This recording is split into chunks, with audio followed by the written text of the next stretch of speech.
Hi everyone, once again I welcome you all to my series of lecture, that is Understanding Pharmaceutical Science with Dr. Hariharan. So today we are going to discuss about the production of tetanus toxoid. So if we first understand what is meant by a toxoid. So toxoid is an immunogenic preparation, immunological preparation. It is similar to vaccine, it is used similar to vaccine. So if you see the vaccine, in vaccine what we will give is, we give a killed or attenuated bacteria or viral to a person, so the antibodies get stimulated, so he gets protected against that infection. Similarly, in this case what we are doing is, a bacteria will release certain toxins.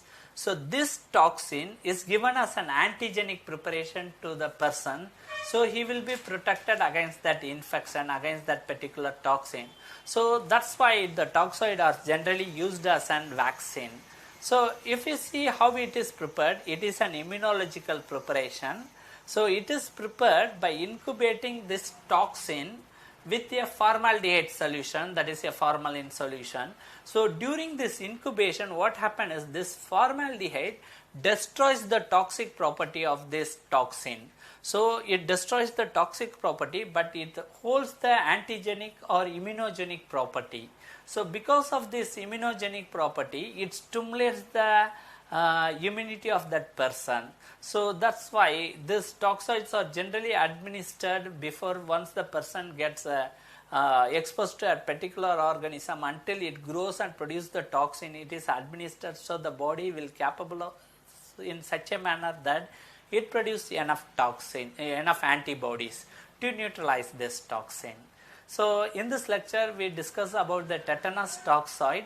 So tetanus toxoid, since it is a immunological preparation, it is prepared from the exotoxin of an anaerobic bacteria called Clostridium tetani. So similar to diphtheria toxoid, it is prepared in different forms, but it is prepared in all the forms except the toxoid antitoxin floccle, that is prepared in diphtheria toxoid. So if you see that this tetanal pharma toxoid, if you administered alone, the stimulation of immunity will be better if the formal toxoid is mixed with or co-administered with the killed Clostridium tetani. So this combined prophylactics will produce an enough antigenic property when compared to the toxoid alone. So this was the important characteristics. The another major one, while taken care during the preparation or production of tetanus toxoid, is that the Clostridium tetani is generally cultivated in a complex media, but the care should be taken that this media should not contain Vitis protein. So the presence of this Vitis protein sometimes causes certain hypersensitivity reaction, even leads to an anaphylactic shock. So nowadays this Vitis peptone has been replaced with other ingredients during the production process of this toxoid. So currently the official preparation includes only two formulations. One is the purified toxide aluminum phosphate, PTAP. Second is the purified toxide aluminum hydroxide, that is PTAH. So let us understand the preparation of the tetanus toxoid. So it generally includes the following steps. The first one is the preparation of the toxin. So we have to produce enough quantity of the toxin. Next, we have to convert this toxin into a toxoid, that is the conversion of toxoid. And third is the preparation of other forms of toxoid, that is the majorly we are interested into the PTAP and the PTAH.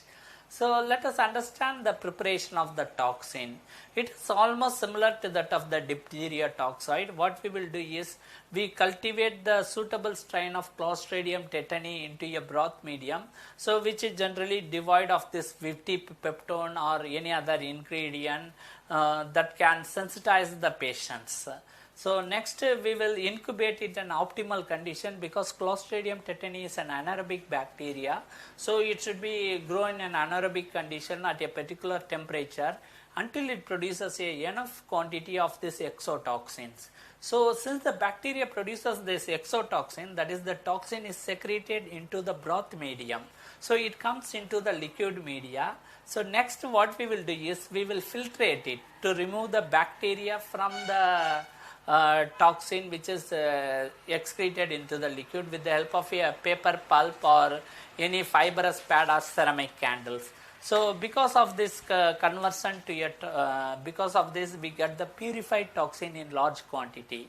So the next step is converting this toxin into a toxide, that is the conversion of toxide. So what we will do is, so we will incubate this filtrate which contains the purified toxin with the formaldehyde solution. So it is generally incubated at 37 degrees Celsius in an anaerobic condition for 2 to 3 weeks, otherwise of a sufficient period. So until the toxic property is completely removed or neutralized and the preparation contains only the antigenic property or immunogenic property. So this preparation we generally regarded as a formal toxoid. So whereas the formal toxoid in the case of tetanus toxoid is not given directly, it should be converted into a much more purified form for the administration. So if you see the preparation of other forms of toxoid, generally the tetanus toxoid is available in other forms, which includes one, that is the alum precipitated toxoid, APT, which is a non-official preparation. Second is the purified toxoid aluminum phosphate, that is PTAP. And third is the purified toxoid aluminum hydroxide, PTH. The later two are generally an official preparation. So first we understand the preparation of aluminum precipitated toxoid. So aluminum precipitated toxoid was produced with a core objective that the toxoid should have an increase in antigenic property. So we have to use a less number of dose and it has a good antigenic property for a prolonged duration of time. So to achieve this, after the administrate at a particular site, from the site of injection, it should be slowly released into the blood so it can prolong the duration of action. So that was the core objective of the alum precipitated toxoid. So how it is prepared is that first a high quality formal toxoid is prepared, then it is treated with charcoal. So the charcoal is a good absorbent. So it absorbs the impurities and coloring matters from the preparation. Then it is filtered. So the filtrate will be more or less colorless in nature. Then it is further treated with alum. So the alum reacts with bicarbonates, phosphate and protein impurities. Then it removes all the things. And finally the toxoid is precipitated as aluminum hydroxide or aluminum phosphate. So then the precipitated toxoid on this mineral carrier is washed and suspended in a saline with a bactericidal agent. Then it is administered. So once it is administered, it forms a depot and slowly releases the toxoid. So generally it has a long period of protection.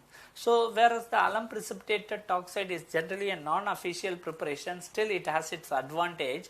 So it produces a higher antibody than the formal toxoid, and even only 2 doses more than enough to administer for the sufficient to produce the tetanus toxoid vaccine property. So the next one is the purified toxoid aluminum phosphate. So it is the much purer form than the alum precipitated toxoid because of the following reasons. One, so in this we use the semi-synthetic medium. So because of this semi-synthetic medium, so during the preparation of toxin, there is no Vitis peptone or any other contaminant or any other proteins which can cause us sensitivity to us is not there. So it eliminates all the non-specific material which is comes during the end product of the preparation. Second is the magnesium hydroxide is used for the precipitation of color, phosphate and proteins when compared to charcoal, which sometimes gets contaminated. So and third one is the ammonium sulfate and cadmium chloride is added for the protein precipitation. So finally the finally the toxoid is precipitated as an aluminum phosphate. So it carries on the mineral carrier. So it forms a depot while we administered as an injection. So this needs only 2 doses to produce the necessary or desired effect. And the final preparation is the purified toxide aluminum hydroxide, that is PTAH. So it is prepared similar to that of the PTAP. So only thing is that instead of aluminum phosphate, we use aluminum hydroxide for the precipitation of the toxide. So it is more or less prepared in the same manner. It has a much purer form than the PTAP, and it is also administered only as a 2 doses. So thank you very much for understanding the concept of preparation of the tetanus toxide. So in my future lectures, understand about the diphtheria toxide and as well as the DPT vaccines. Thank you very much.